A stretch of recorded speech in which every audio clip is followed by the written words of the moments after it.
A curfew has been imposed in multiple areas of Nagpur city following violent protests over the demand to remove the grave of the Mughal Emperor Aurangzeb.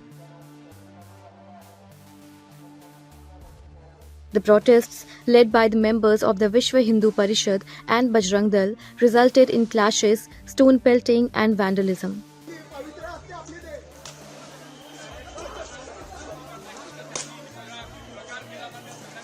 The situation escalated on March 17th when around 200 to 250 protesters gathered in support of removing Aurangzeb's grave located in the Mahal area of Nagpur.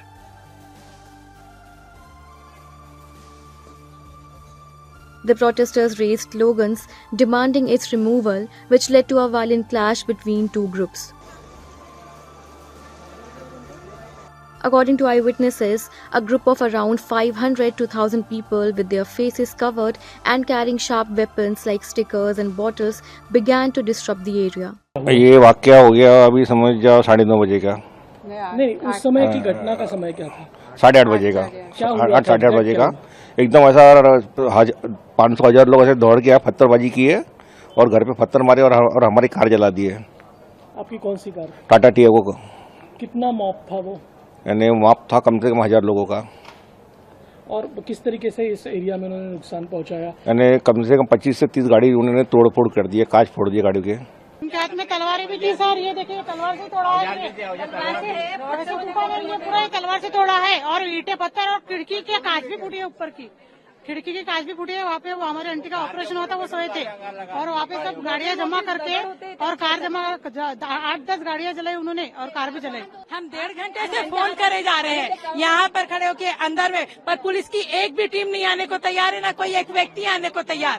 उल्टा बोलते हैं हम क्या करें, सब तरफ हमको देखना है। और जब ये पूरा हो चुका, पूरी बस्ती वाले उतरे तो पुलिस वाले उल्टा हमको गाली दे रहे हैं, बोल रहे हैं अंदर जाइए आप लोग, और हम ही को गाली दिए जा रहे हैं। वो आप लोग बताओ हम क्या करें, हमारी क्या गलती थी? लगभग रात के 10 बजे से यहाँ पर उपद्रवियों ने उपद्रव मचाना चालू करे थे और मेरे को यहाँ से फोन आए तो मैं यहाँ के जो पीआई है संजय सिंह, उनको फोन लगाया लेकिन उन्होंने कोई रिस्पांस नहीं दिया।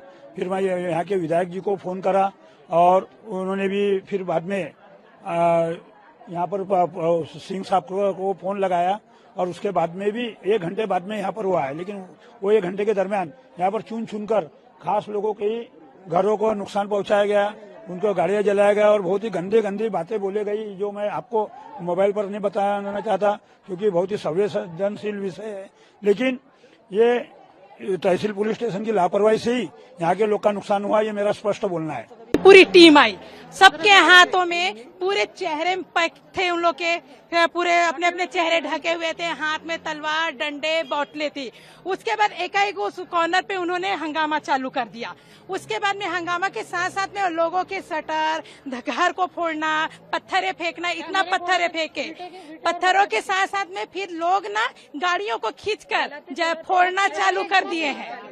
Reports from the area also mentioned incidents of stone pelting and vehicle vandalism, with heavy police forces being deployed to control the situation.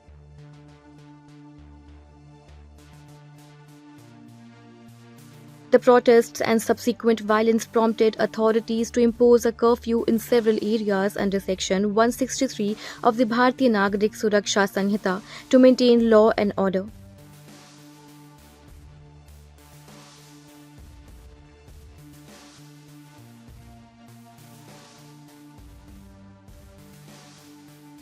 Maharashtra Chief Minister Devendra Fadnavis condemned the violence. Nagpur के महल इलाके में जिस प्रकार से तनाव की स्थिति निर्माण हुई, ये बहुत ही निंदनीय है।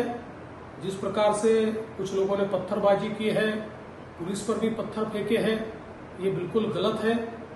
मैं स्वयं इन सारी घटनाओं पर नजर रखकर हूं। मैंने पुलिस कमिश्नर को ये कहा है कि कानून व्यवस्था बनाने के लिए जो भी कड़े से कड़े कदम उठाने की आवश्यकता हो वो उठाए जाए और शांति को बनाया जाए। अगर कोई दंगा करता है, कोई पुलिस पर पत्थर फेंकता है, कोई समाज में तनाव निर्माण करता है, तो ऐसे सभी लोगों के ऊपर कड़ी से कड़ी कार्रवाई की जाए।